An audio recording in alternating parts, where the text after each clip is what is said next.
did you get to this point? Like, did you have a small garden and suddenly thought, I'm going to be a market gardener, or have you come from like a agricultural background? Yeah, well, I didn't grow up with an agricultural background, knew nothing about growing. Yeah.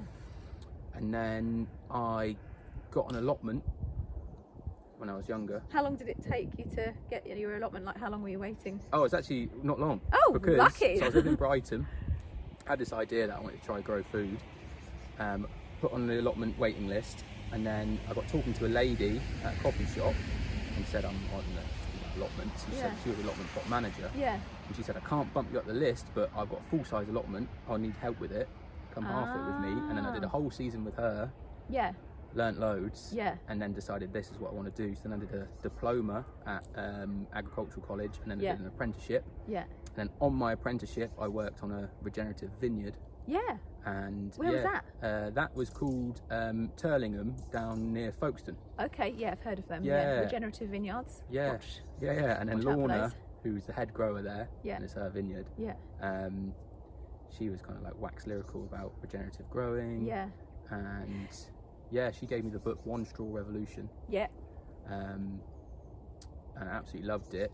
But my passion was always for small scale vegetable growing. So I was getting really into that. So I learned a lot of the vineyard, and then after that started working in market gardens.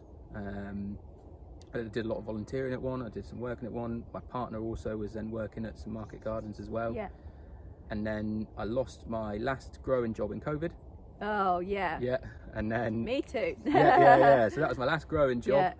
And then that's when I was like, right, ready to, I feel like I've done it for years, learned loads over years, and I felt ready to do my own thing then. If you think about it, the average suburban garden is probably maybe half this. Yeah, you can grow so much. You can grow so much. I mean, just one bed. I planted that out in October. That's 1,000 garlics. 1,000 garlics.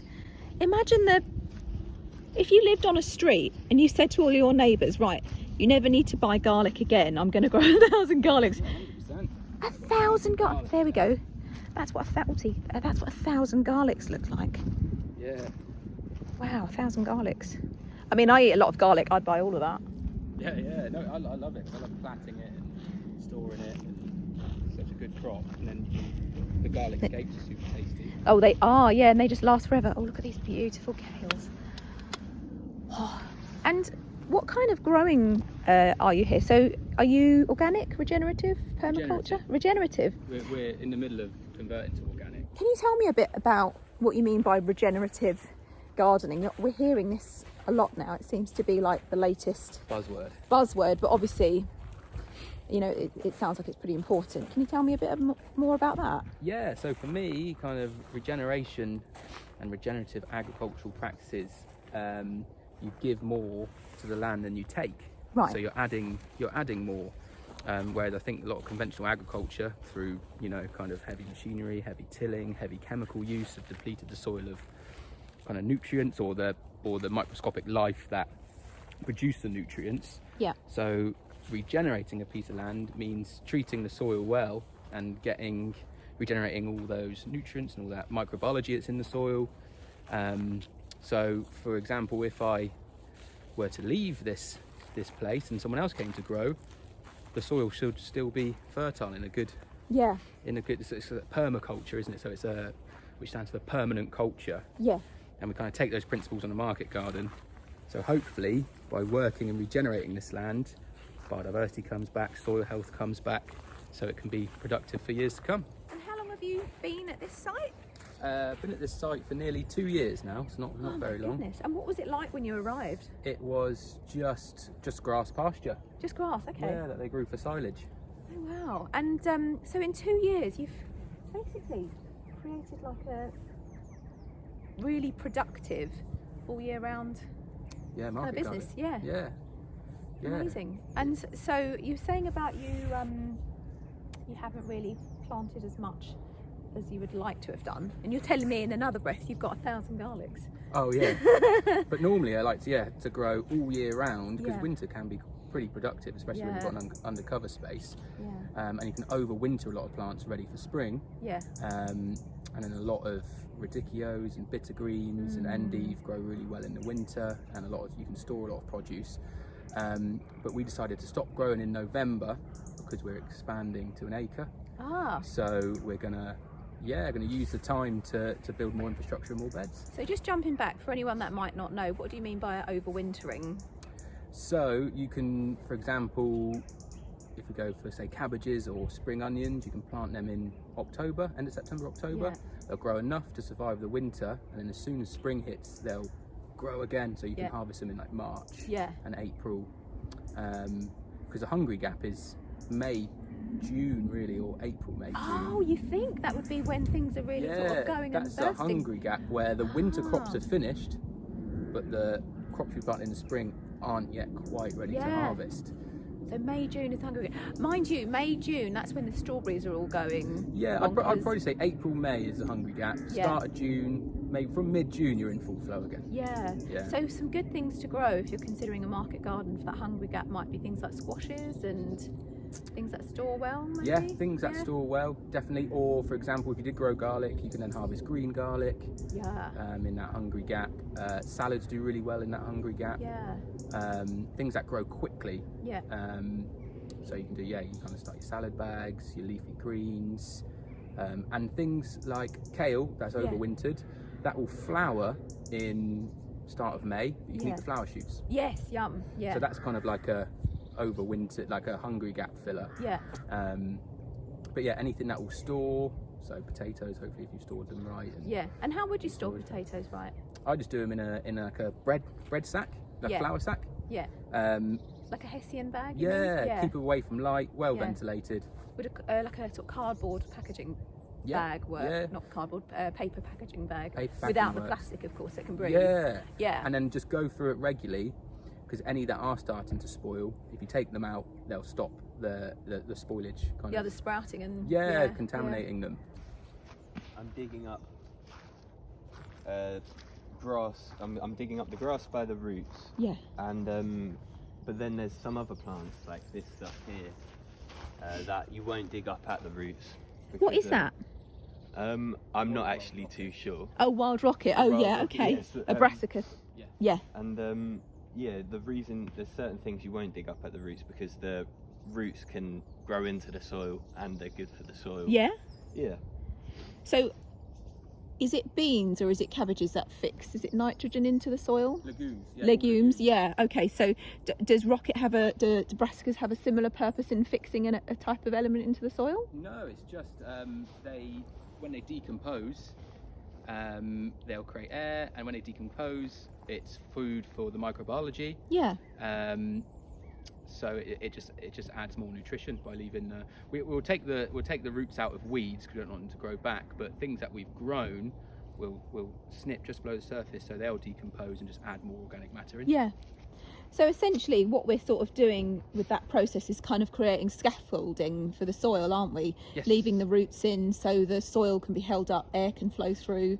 Definitely. The animals and the little micro animals underneath can live happily and not be sort of squished and killed. 100%, because it's all about adding organic matter, which little microorganisms feed on. And it's them, by feeding on it, they then produce plant available nutrients. So which is really cool. So you're not having to sort of fertilise as often. We don't add any external fertiliser. So we do organic matter on top once a year. Is that mulching? Mulching, so we'll mulch with organic matter, and that's it. That is it. And then I'll probably add more compost in between plantings. And what kind of compost do you use? So I can show you our compost bay. Lovely. We make compost. Oh, that's so exciting to me. Right, let's go and check it out. This is like homemade compost. Wow, so this is your compost bay. Yeah. It's like a compost car park, but not.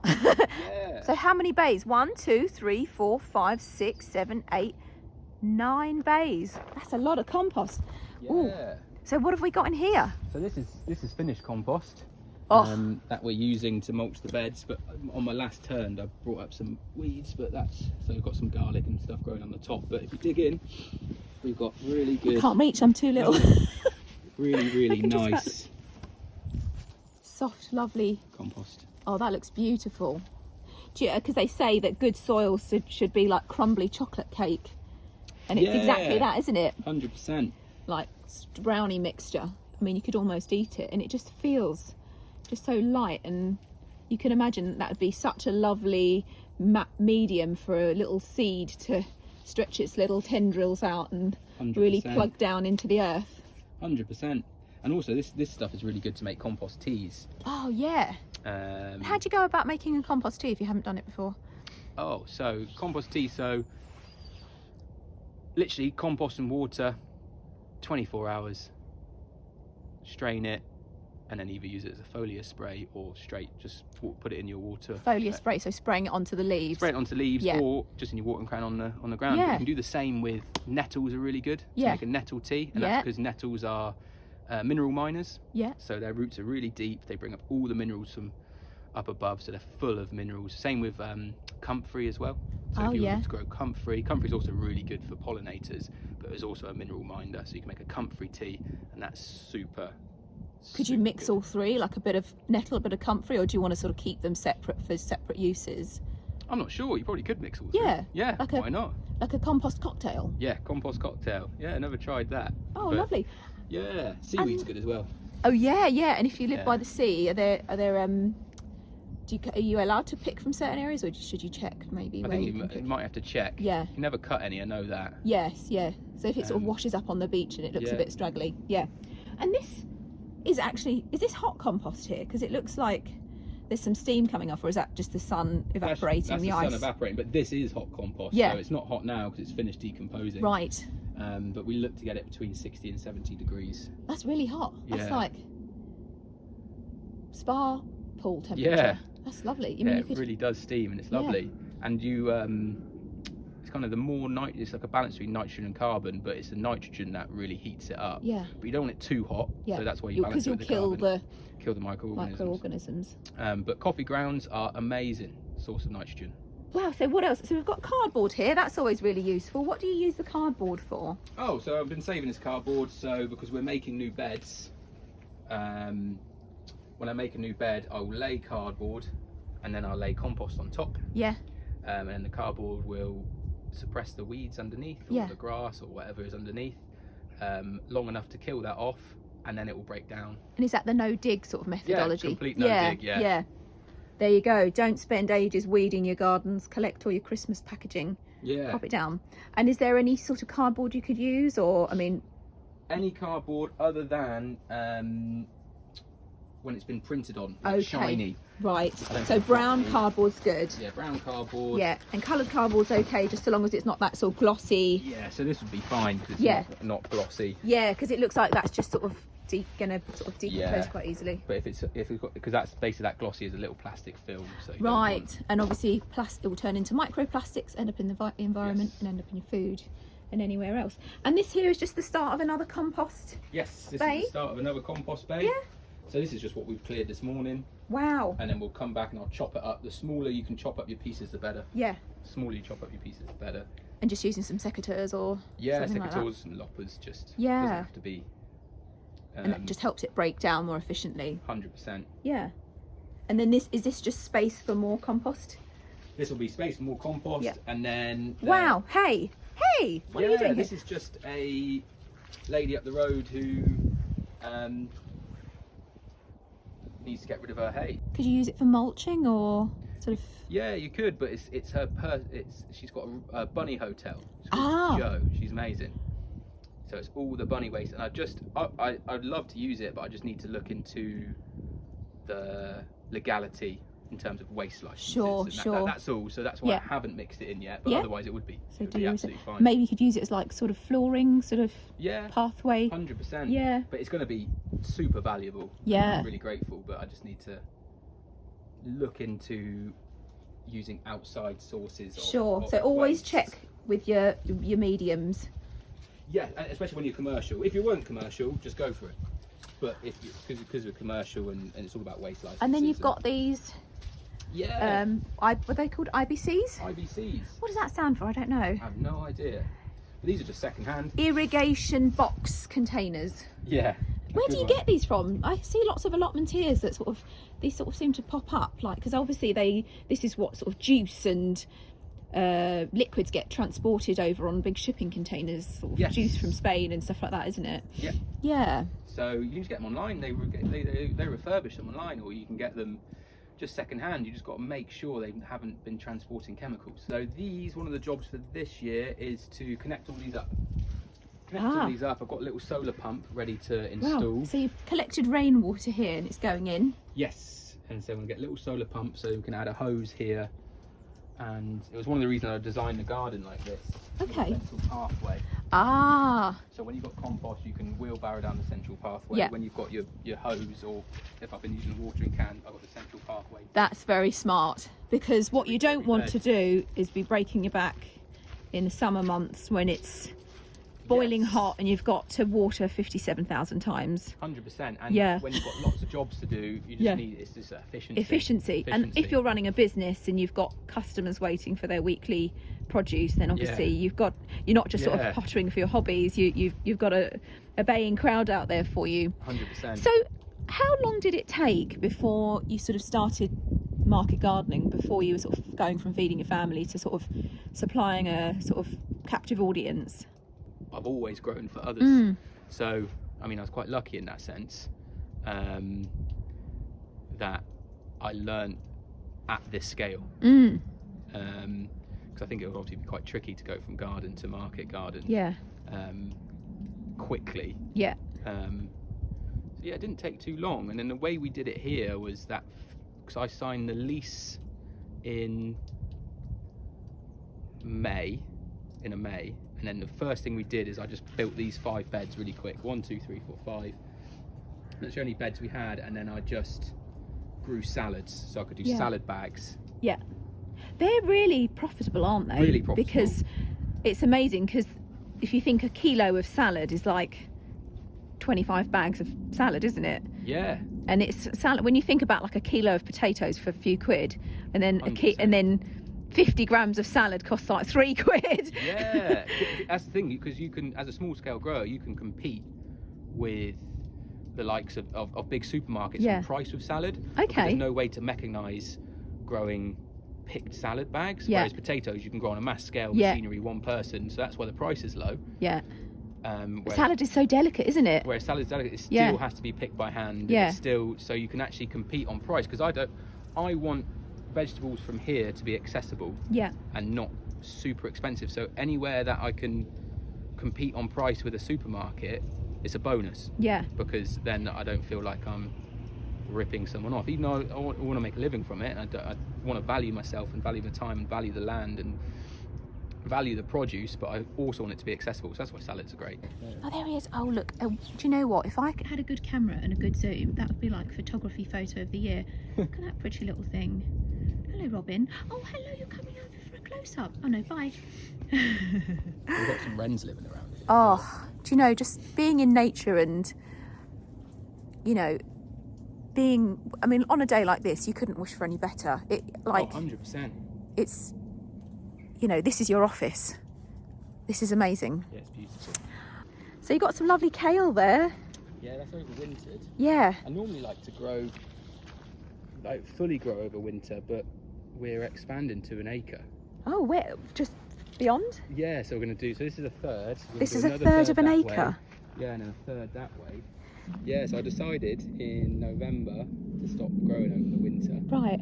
Just so we can concentrate on expanding to an acre. Yeah. Because when we sign the contracts within a few weeks, I can then start using the time to build more beds.